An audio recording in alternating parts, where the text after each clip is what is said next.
अगले दिन राधिका को देखने के लिए लड़के वाले आते हैं और रिश्ता पक्का हो जाता है। कुछ दिनों बाद राधिका की शादी हो जाती है और शादी में घर के बाहर के काम, रिश्तेदारों का नाश्ता पानी, खाना सब कुछ बेचारी विनीता अकेले ही संभालती है। बाकी घर वाले शादी के फंक्शन में एंजॉय करने में ही बिजी थे और शादी के बाद चलो, अच्छा है शादी कुशल मंगल निपट गई। हाँ, तो हमने कितनी मेहनत की शादी में, तब जाकर तो राधिका की शादी इतने अच्छे से हुई है। अरे विनीता बेटा, घर की साफ सफाई कर लेना ना। देख तो कितनी गंदगी फैली हुई है मेहमानों के जाने के बाद। जी चाची, कर देती हूँ। विनीता, ये काम करके सबके लिए खाना बना देना और उससे पहले एक कप चाय मेरे कमरे में पहुंचा देना। बेटी की विदाई कितनी मुश्किल होती है। फिर मंजू वहां से चली जाती है।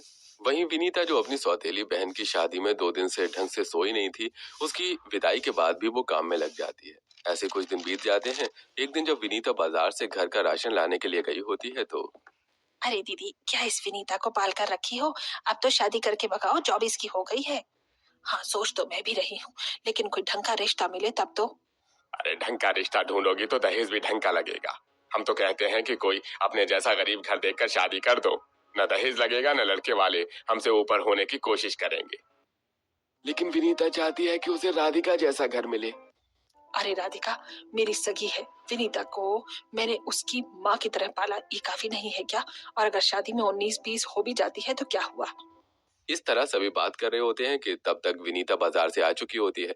थकी हारी पसीने से लथपथ विनीता जब अपने परिवार वालों के मन में उसके लिए इतनी नफरत देखती है तो उसका तो मन ही फड़फड़ता है। लेकिन वो ऐसा जताती है कि उसने कुछ सुना ही नहीं और रसोई में जाकर फिर से काम करने लगती है।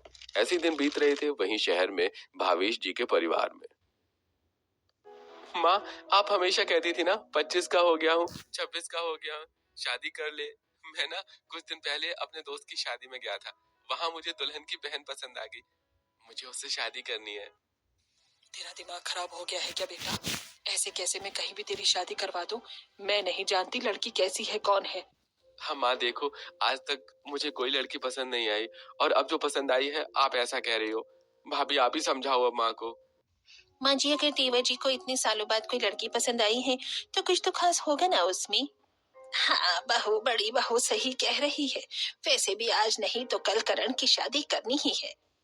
करनी है शादी, लेकिन माँ जी, मैं इस घर में ऐसी लड़की लाना चाहती हूँ जो इस घर को संभाल सके, और गलती से मैं कोई गलत डिसीजन नहीं लेना चाहती। आपको तो पता है हमारे घर का रहस्य, अगर ऐसे वैसे किसी भी इंसान को पता चल गया तो कितनी मुसीबत होगी। अगर ऐसी बात है तो माँ, मैं उससे गरीब बनकर शादी करूंगा। वो अच्छे परिवार से है, हम उसके परिवार की कंपेयर में एकदम गरीब बनकर उनके सामने जाएंगे। और अगर कोई लड़की तब आपके साथ है, तब आपके पास पैसे है नहीं है, तो अगर कल को आप करोड़पति भी बन जाओ तो उसे फर्क नहीं पड़ेगा। हाँ माँ, भैया सही कह रहे हैं। माँ, अब तो आप राजी है ना करण की उस लड़की से शादी करवाने के लिए? अरे अब तो सुगंधा जी मना कर ही नहीं सकती। क्यों सुगंधा जी? अब जब मेरे बेटे को वो लड़की पसंद है तो मैं कैसे ही मना कर दूं। फिर क्या था, सुगंधा और भावेश जी के करण के साथ विनीता के घर जाते हैं उसे देखने के लिए। सिंपल सूट में सिर पर पल्ला लिए विनीता सभी के सामने आकर नमस्ते करती है और चुपचाप सिर झुकाकर खड़ी होती है। विनीता का सरल स्वभाव और चेहरे पर अलग ही चमक देखकर सुगंधा जी को भी एक ही नजर में विनीता भा जाती है और वो तुरंत बहू के हाथ पर 11 रुपए का नेक रखती है। लगता है ये लोग तो बहुत ही ज्यादा गरीब हैं। वाह, हमें गरीब फैमिली ढूंढनी भी नहीं पड़ी, अपने आप ही मिल गई। सही है। अरे बहन जी, हमें आपकी बेटी पसंद है, लेकिन देख लीजिए हमारे पास बस एक छोटा सा घर है और बड़ा परिवार। हम काफी गरीब हैं और दिहाड़ी मजदूरी से ही हमारा घर चलता है। भाई साहब, हम गरीबी और अमीरी में भरोसा नहीं रखते हैं। हम भी अपने घर में जैसे तैसे रोटी खाते हैं। बस हमारी बिटिया खुश रहे, आपके घर में वही काफी है। हाँ, सही कह रही है मंजू। और फिर क्या, विनीता का भी रिश्ता पक्का हो जाता है और जब लड़के वाले रिश्ता पक्का करके चले जाते हैं तो माँ पापा, मुझे भी राधिका दीदी की तरह अमीर घर में शादी करनी थी। आप लोग ऐसे कैसे मेरे घर में शादी कर रहे हो?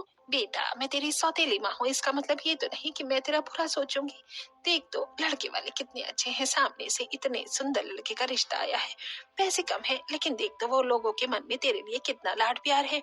और हम तो बस यही चाहते हैं कि तू ससुराल में सुखी रहे। वरना हम एक अमीर घर भी ढूंढ सकते थे, लेकिन तेरी खुशियाँ हमारे लिए मेन है, इसीलिए हमने रिश्ते के लिए हाँ कर दिया है। माँ की बात सुनकर विनीता की हिम्मत नहीं होती कि वो आगे कुछ बोल सके, जिसके बाद विनीता की शादी की तैयारियां शुरू हो जाती हैं। क्या क्या दे रही हो दीदी उस विनीता को? उसके माँ के जो गहने थे सोच रही हूँ वही दे दूं। अरे रे, कितनी भोली हो आप। अगर उसे ही दे दोगी तो अपनी छोटी बेटी के लिए क्या रखोगी? वैसे भी फटीचरों के घर जा रही है, किसी करोड़पति के यहाँ नहीं। तो इतना गहना देने की कोई जरूरत नहीं है। क्यों भाग्यवान। हाँ ये बिल्कुल सही कह रहे हैं। विनीता के चाचा चाची के भड़काने पर मंजू जी विनीता को उसके हिस्से का गहने भी नहीं देती, बस उसकी माँ की याद में एक सोने की अंगूठी दे देती हैं और कुछ भी नहीं। ऐसे ही बहुत ही सिंपल तरीके से रीति रिवाज के साथ विनीता की शादी हो जाती है और विनीता करण की पत्नी बनकर उसके घर आ जाती है। और गृह प्रवेश के समय कोई बहू को हमारे घर का राज बताना नहीं, उसे गलती से भी नहीं पता चलना चाहिए। ठीक है माँ जी, आप बेफिक्र रहो। सुगंधा जी बहू की आरती उतारती हैं और उसका गृह प्रवेश करती हैं। ये घर तो मेरी मायके से भी ज्यादा छोटा है और यहाँ की दीवारें तो देखो कैसे पपड़ी निकल रही है। सभी ने कपड़े भी कितने ओल्ड फैशन पहन रखे हैं। लगता है यहाँ मेरे मायके से भी ज्यादा बुरा हाल होगा मेरा। अरे बहू रानी क्या सोच रही हो, अंदर आओ घर में। भाभी आप यहाँ बैठ जाओ, मैं आपके लिए चाय नाश्ता लेकर आती हूँ। कोई बात नहीं ननन जी, मैं बिल्कुल ठीक हूँ। फिर भी जेठानी और नंद विनीता के लिए चाय नाश्ता लेकर आती है। पोता बहू, बेटा देखो हम बहुत गरीब हैं, लेकिन हमारे दिलों में प्यार बहुत है। तुम्हें कभी भी किसी चीज की कमी नहीं होगी। जी दादी जी। बहू जा छोटी बहू को उसके कमरे में छोड़ दे। कमरे के नाम से तान्या कंफ्यूज हो जाती है। कौन सा वाला? सास तान्या को आंख दिखाती है। कौन सा वाला है जो सबसे पीछे कमरा है हमारी रसोई के पीछे, जिसमें पहले तू रहती थी? ओहो माँ जी वो कमरा, हाँ हाँ याद आया, अभी देवरानी जी को ले जाती हूँ।